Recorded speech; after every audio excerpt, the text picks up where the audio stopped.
burya hari ibintu biba bigoye uvuga uti ego ibi nabibonye mugabo mperezahe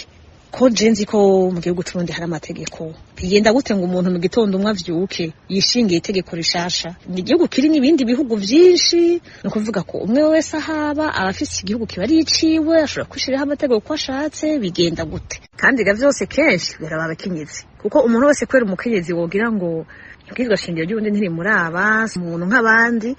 umuntu umwe arashobora kuvyuka akiyumvira ati bon ati rero mwebwe no munsi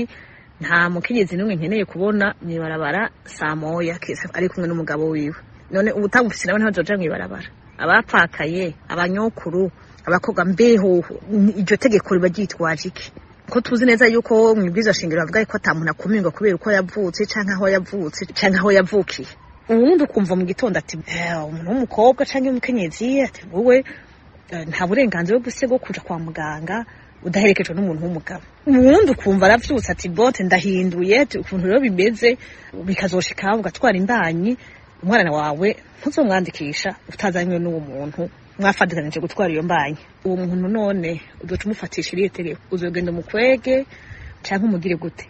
mbe abo boca baduka kubeshera abantu naho n'abatari bo bakandika bo bishakira ivyo navyo hariho amezi d'accompagnement yateguwe naho ngarutse rero kuri abo bakenyezi bo n'abigeme bahibo banza ko umusitani yajeje kubahiriza amategeko y'igihugu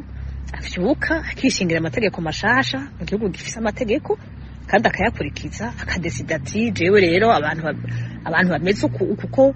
bibarutse batarubaka ubu rero nje ndabirukanye mu karere ntwara itegeko yitwaje nirihe abaciye amande yitwaje iki ni hohoterwa ridasanzwe kwitwaje umuntu ukwari canke icari hanyuma kuvuga ngo abantu ngo bariko barenga ibigo bigaye none bo birenga ibigo batagira ababirenze ntimumva ko abo bagabo bubatse ari bo barenze ibigo none mbega none abo bagabo barenga ibigo bo bahanisha iki nabo bazobirukana canke abo bakenyezi ababerutse abana ego ntibari bubatse sivyo kubaka si itegeko kuko umuntu ashobora kwihitiramwo yuko akeneye kubira umwana birashika nuko bishobora gushika yambanye akayitwara atabishatse kuko bishobora gushika akayitwara ari uko yahemukiwe ibituma biratandukanye kandi ni vyinshi mugabo gushika uyu mwanya kwibaruka si icaha